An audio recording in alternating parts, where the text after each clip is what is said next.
Bonjour. Donc, comme convenu, on va faire un exercice sur le chapitre 2, puisqu'on n'a pas pu le faire en classe. Donc, c'est un ancien examen national.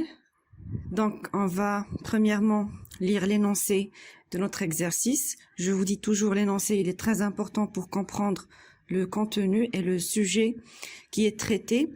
Donc, on nous dit que les personnes atteintes d'une maladie pulmonaire, appelée BPCO, la bronchopneumopathie chronique obstructive. Donc, on va traiter dans cet exercice une maladie. Donc, sûrement dans notre exercice, on va nous demander la cause de la maladie et puis les syndromes de cette maladie et son impact sur les muscles squelettiques striés. Donc, ces personnes, elles souffrent d'un dysfonctionnement grave de certaines fonctions physiologiques du corps. Et surtout, il y a une détérioration de la fonction musculaire qui est considérée comme l'un des symptômes les plus courants de cette maladie. Donc, comme on a dit, c'est la fonction musculaire qui va être influencée par cette maladie. Détérioration, c'est-à-dire des problèmes dans la fonction des muscles. Pour connaître les manifestations et les causes de la détérioration de la fonction des muscles squelettiques striés chez les patients BPCO, on présente les données suivantes. Le document 1 présente une observation microscopique des myofibrilles du quadriceps. Le quadriceps, c'est un muscle squelettique strié chez une personne atteinte de BPCO et une personne saine. Donc voilà les figures qu'on nous donne. La figure A, elle présente une observation microscopique des myofibrilles chez les personnes malades. Et on voit ici qu'il y a des blessures, donc il y a des déchirures au niveau des sarcomères qui constituent les myofibrilles. Donc ce trait noir ici au niveau de l'observation microscopique, on peut savoir que ce sont les strisèdes qui vont limiter un sarcomère. Donc ça c'est une myofibrille, celle-là c'est une deuxième, etc. Donc voilà, ici c'est plus facile à reconnaître. Donc ici c'est une myofibrille avec ses sarcomères, c'est la deuxième, la troisième, la quatrième et la cinquième. Et dans la figure C, on a les caractéristiques mesurées, c'est la tension de la secousse musculaire.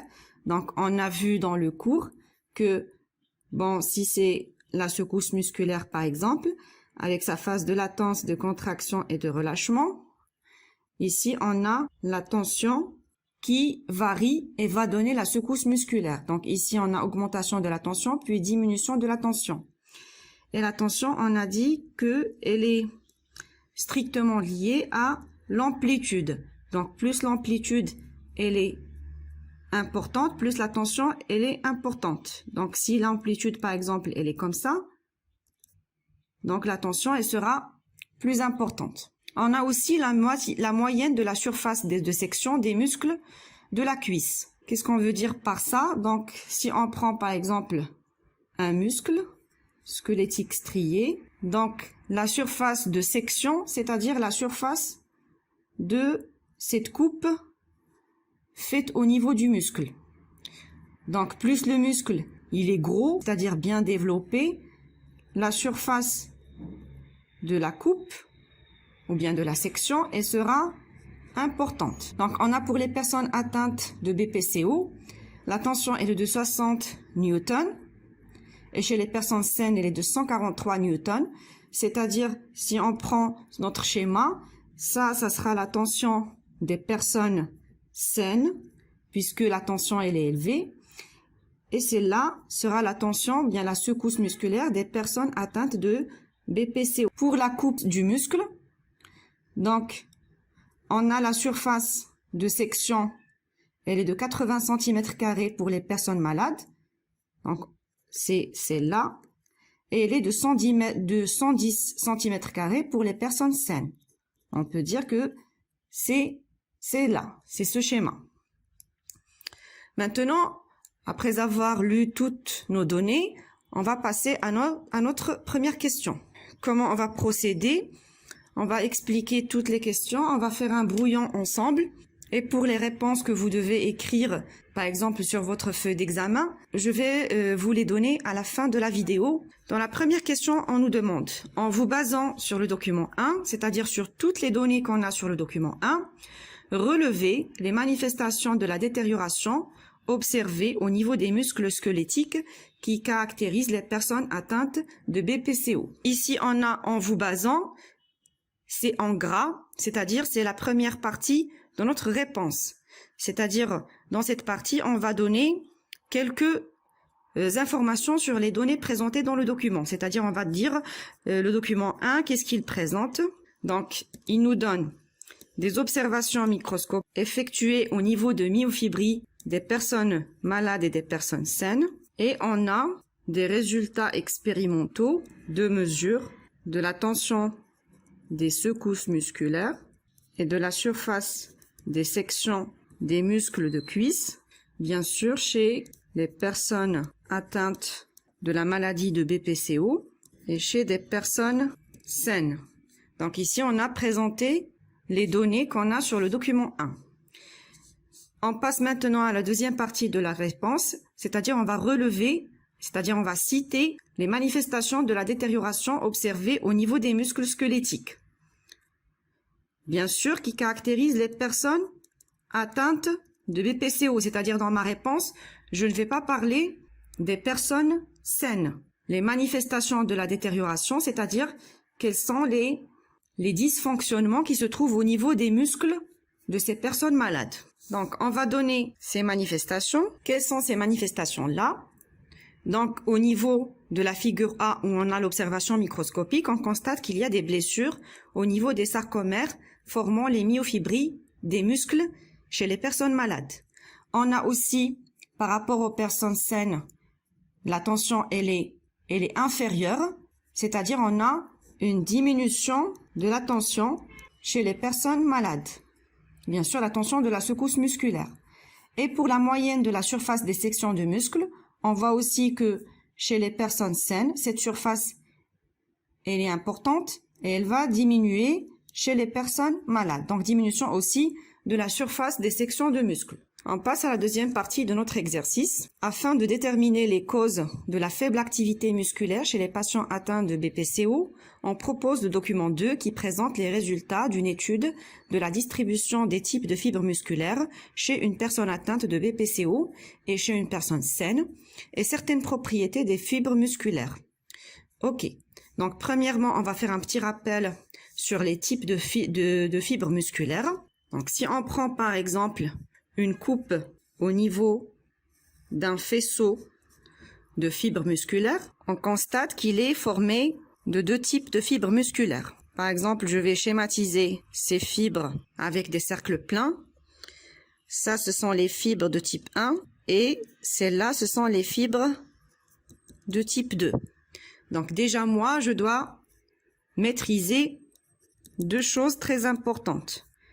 Les fibres de type 1, ce sont des fibres qui effectuent un métabolisme aérobie, c'est-à-dire elles vont dégrader le glucose via la voie de la respiration cellulaire, avec toutes ces caractéristiques, c'est-à-dire le besoin en oxygène, l'utilisation d'oxygène, un grand rendement en ATP, des mitochondries abondantes et bien développées, etc. Alors que les fibres de type 2, elles effectuent un métabolisme anaérobie, c'est-à-dire elles vont dégrader le glucose via la fermentation lactique. Tout ça, je dois le connaître par cœur. Sachant que c'est un processus qui n'a pas besoin d'oxygène, il a un faible rendement en ATP et avec libération ou sécrétion d'acide lactique qui va causer, on a dit, la fatigue musculaire. Et pour les mitochondries, elles sont peu abondantes et peu développées, c'est-à-dire elles ne présentent pas de crête développée. Donc ça, c'est un rappel sur les fibres musculaires de type 1 et de type 2. On passe à notre exercice maintenant. Donc, dans la question 2, on nous demande, en exploitant le document 2, en exploitant ces en gras, c'est-à-dire on va faire une analyse des données qu'on a sur le document 2, comparer la distribution des types de fibres musculaires entre la personne atteinte de BPCO et la personne saine et déduisez, en justifiant, votre réponse. La voie métabolique dominante adoptée pour la production de l'énergie au niveau des muscles de la personne atteinte de BPCO. Toujours, on va donner en ce qui concerne la comparaison des types de fibres, tout en analysant les données du document. Et la deuxième partie, on va déduire la voie métabolique, tout en justifiant, c'est-à-dire en donnant des arguments pour justifier notre réponse. Donc, c'est un graphique qui présente le pourcentage des fibres musculaires chez des personnes saines et des personnes atteintes de BPCO. Donc, on a deux types de fibres, comme on a dit, les fibres de type 2 et les fibres de type 1. Donc, sur notre graphique, on a des colonnes. C'est un graphique de type colonne. La colonne qui est en gris, elle représente le pourcentage des fibres chez la personne malade. Et la colonne en blanc, elle donne le pourcentage des fibres chez la personne saine, qui n'est pas malade. La première chose que je dois faire sur mon brouillon, c'est de déterminer le pourcentage de chaque type de fibre pour les deux personnes. Donc, pour la personne, on va commencer par la personne saine. Donc, on a ici 30%. Chez la personne saine, il y a 30% des fibres de type 2 et à peu près 60% des fibres de type 1. Et pour la personne malade, on a à peu près 45% ou 46% de fibres de type 2 et 30% de fibres de type 1. Donc, chez la personne saine, les fibres les plus abondantes sont les fibres de type 1, parce qu'on a un pourcentage de 60%. Et chez la personne atteinte de BPCO, les fibres les plus abondantes, ce sont les fibres de type 2, parce qu'on a un pourcentage plus élevé chez la personne atteinte, qui est à peu près de 45%. Donc, puisque dans notre question, on nous demande en premier lieu de comparer la distribution des types de fibres musculaires entre la personne atteinte de BPCO et la personne saine, c'est-à-dire ils veulent qu'on leur donne le pourcentage de chaque type de fibre chez les deux personnes. C'est-à-dire on va seulement utiliser la figure A. Pour notre réponse, on ne va pas utiliser la figure B. Mais n'oublions pas que la comparaison, quand on dit comparer, on doit donner les points de ressemblance et les points de différence. Donc jusqu'à maintenant, nous, on a juste donné les pourcentages de chaque type de fibre chez les deux personnes. Si on veut parler des points de ressemblance, on constate que la personne saine, au niveau de ses muscles, il y a les fibres de type 2 et les fibres de type 1. Donc les deux types de fibres se trouvent dans les muscles de la personne saine.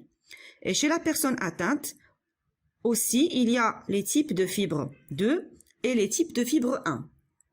C'est-à-dire les points de ressemblance dans ce cas, c'est que les muscles des personnes saines et atteintes de BPCO contiennent toutes les deux types de fibres, 1 et 2. Donc ça, c'est le premier point de notre comparaison. On passe au point de différence et on va donner que le pourcentage des fibres de type 2 est élevé chez les personnes atteintes par rapport aux personnes saines et le pourcentage de type 1, il est faible chez les personnes atteintes par rapport aux personnes saines où le pourcentage est plus élevé. Donc c'est ça notre comparaison. Je vous laisse la réponse en détail à la fin de la vidéo. Donc dans cette figure, qu'est-ce qu'on a? On a plusieurs résultats expérimentaux, c'est-à-dire les caractéristiques de chaque type de fibre. Donc les fibres de type 1, ils ont une petite taille, alors que les fibres de type 2, elles sont de taille plus développée. Les fibres de type 1, elles ont une grande résistance à la fatigue, et les de type 2, une faible résistance à la fatigue. Le nombre de mitochondries est plus important dans les fibres de type 1 et elles sont peu abondantes dans le type 2. Les enzymes oxydatives, c'est-à-dire les enzymes utilisées dans la respiration cellulaire, de faible activité dans le type 2. Les enzymes glycolytiques ont une faible activité dans le type 1 et une forte activité dans le type 2. Et l'enzyme LDH, on nous dit ici, c'est un enzyme qui catalyse les réactions de la production de l'acide lactique. Elle est plus importante dans les fibres de type 2, c'est-à-dire il y a production d'acide lactique de grande quantité dans les fibres de type 2. Donc, en utilisant toutes ces données, on va déduire la voie métabolique dominante au niveau des muscles de la personne atteinte de BPCO. Donc, la personne atteinte de BPCO, on a dit qu'elle a un pourcentage de fibres de type 2 qui est élevé, c'est-à-dire ce sont ces caractéristiques-là qui vont influencer la voie métabolique utilisée dans ces muscles. Donc, les enzymes oxydatives, elles sont faibles, c'est-à-dire il n'y a pas de respiration cellulaire au niveau de ces fibres-là. Et la production d'acide lactique, elle est importante dans ces fibres de type 2, c'est-à-dire elles utilisent la fermentation lactique pour dégrader le métabolite. Et aussi, le nombre réduit de mitochondries confirme que ces fibres n'effectuent pas la respiration cellulaire. Et leur résistance à la fatigue, elle est faible. Pourquoi? Parce que la production accrue d'acide lactique va donner une fatigabilité au niveau de ces muscles. Donc, toutes ces données-là me permettent de dire que la voie métabolique dominante adoptée pour la production de l'énergie au niveau des muscles de la personne atteinte, c'est la fermentation lactique. Maintenant, on passe à la troisième question. En vous basant sur ce qui précède et vos connaissances, expliquez la faible activité musculaire chez la personne atteinte de BPCO. Donc, en vous basant ici, ils ne l'ont pas mis en gras, c'est-à-dire on ne va pas analyser, on va juste donner une explication. Donc, notre réponse sera formée d'une seule partie. On va utiliser toutes les données parce qu'on nous dit ce qui précède, c'est-à-dire tout ce qui vient avant cette question. Et aussi vos connaissances. Donc, ce que vous avez vu en cours. Ici, on a constaté que les sarcomères présentent des blessures. Donc, ces blessures ne vont pas laisser la bonne contraction des sarcomères dans les muscles de ces personnes. Ce qui est traduit, donc aussi, ces personnes, elles ont des secousses musculaires de faible tension, c'est-à-dire, quand on dit la tension, elle est faible, c'est-à-dire la force du muscle, elle est faible. Donc, leurs muscles, ils n'ont pas une grande force. Aussi, la surface des sections montrent que les muscles chez les personnes malades, ils sont rétrécis, c'est-à-dire ils ne sont pas bien développés. Le document 2 vient pour dire que pour ces personnes malades, les fibres les plus utilisées sont les fibres de type 2 qui font la fermentation lactique. Cette fermentation, elle produit un faible rendement énergétique, donc une production d'ATP qui est très faible. Donc on arrive maintenant à la troisième partie de notre exercice. On nous dit que la LDH, la créatine kinase et la citrate synthase sont des enzymes qui jouent un rôle clé dans la production de l'énergie au niveau des muscles. Donc, on a 3 enzymes qui vont intervenir, parmi d'autres bien sûr, parce qu'il y en a plusieurs, qui vont intervenir dans la production d'énergie, c'est-à-dire la production d'ATP. Le document 3 présente les résultats de mesure de la concentration de ces enzymes chez une personne saine et une personne atteinte de BPCO, ainsi que le rôle de la créatine kinase et de la citrate synthase dans la production de l'ATP, la figure B. Donc, on va commencer avec la figure A. Elle nous donne 3 mesures, la concentration de la citrate synthase, de la créatine kinase et de la LDH, c'est-à-dire les concentrations de ces 3 enzymes chez les personnes malades et les personnes saines. Donc, on voit que chez la personne atteinte de BPCO, l'enzyme qui est la plus utilisée pour la production d'énergie, c'est la LDH. Et pour les personnes saines, les enzymes qui interviennent dans la production d'énergie, c'est la citrate synthase et la créatine kinase. Alors que la figure B, qu'est-ce qu'elle nous donne? Donc ça, c'est une mitochondrie, sa membrane externe, sa membrane interne, où il y a les sphères pédonculées, au niveau desquelles il y a production d'ATP à partir de la phosphorylation d'ADP. Et on a ici, au niveau de la matrice, le cycle de Krebs et l'intervention de la citrate synthase. Voilà, donc on a la citrate synthase, elle intervient, comme on voit ici, au niveau des réactions du cycle de Krebs. Et au niveau de la membrane externe de la mitochondrie, on voit que la créatine, c'est une protéine, elle va se phosphoryler au niveau de la membrane externe de la mitochondrie pour se transformer en phosphocréatine. Cette phosphocréatine, elle va être utilisée pour phosphoryler l'ADP qui va se transformer en ATP. Donc l'ADP prend le phosphate de la phosphocréatine et va nous donner la molécule d'ATP avec les 3 phosphates. Et bien sûr, quand la phosphocréatine va donner son phosphate à l'ADP, elle va se transformer encore une fois en créatine. La phosphocréatine plus ADP donne la créatine plus ATP. C'est une réaction qu'on a vue dans les voies anaérobie alactique rapide dans la régénération de l'ATP. Donc, c'est un petit peu tout ce qu'on a dans le document. On nous demande, en exploitant le document 3, expliquer la dominance de la voie métabolique déterminée dans votre réponse à la question 2. Donc, dans la question 2, dans notre réponse, on a dit que la fermentation lactique, c'est la voie métabolique utilisée par les personnes malades. C'est-à-dire, on va confirmer notre réponse en expliquant la dominance de la voie métabolique. Donc, chez les personnes, à partir du document 3, on a que les personnes malades, elles ont une concentration élevée de LDH, sachant que les LDH, on a déjà parlé de ça au début de l'exercice, où on nous dit que, vous vous souvenez que la LDH, elle catalyse les réactions de la production de l'acide lactique. C'est-à-dire quand on me dit ici que ces personnes, elles ont une grande concentration de LDH, c'est-à-dire il y a fermentation lactique et production d'acide lactique grâce à cette enzyme.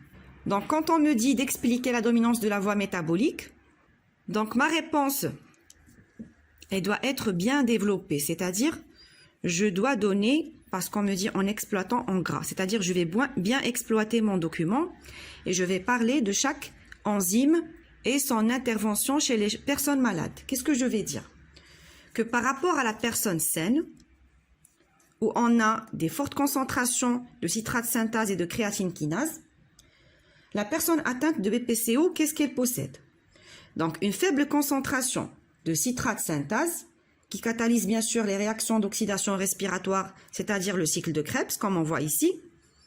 Donc, une faible régénération de l'ATP par la respiration, puisque l'enzyme elle est très faible, donc elle va intervenir de façon très moindre, et donc il y aura une très faible production d'ATP par la respiration, par le cycle de Krebs. Quoi encore? Une faible concentration de la créatine kinase. Cette créatine kinase, elle permet la production d'énergie à partir de la phosphocréatine.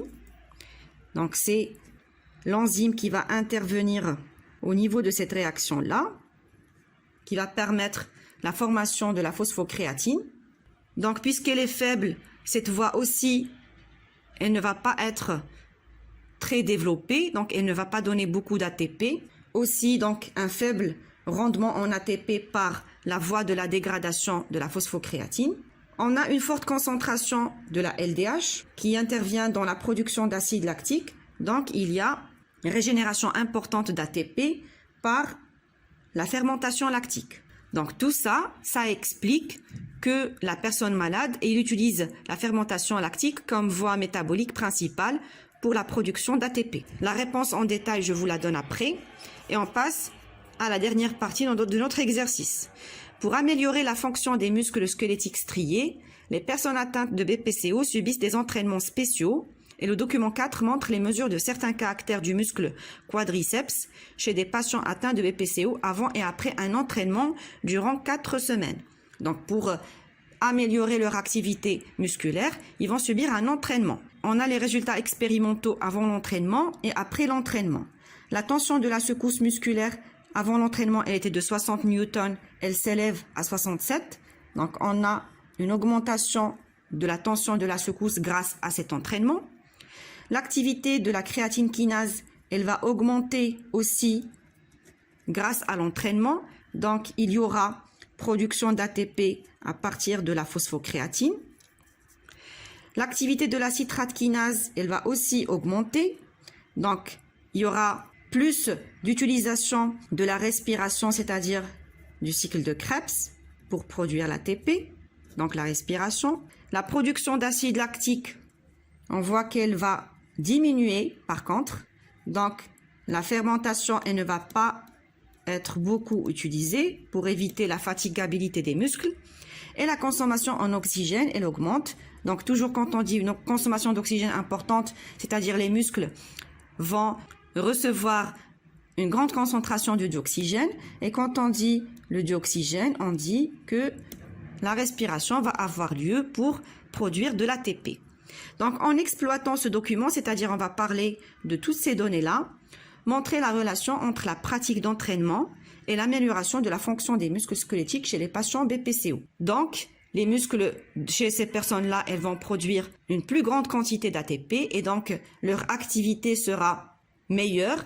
Donc, il y aura amélioration de la performance des muscles chez ces personnes qui souffraient de problèmes sérieux au niveau des muscles squelettiques striés.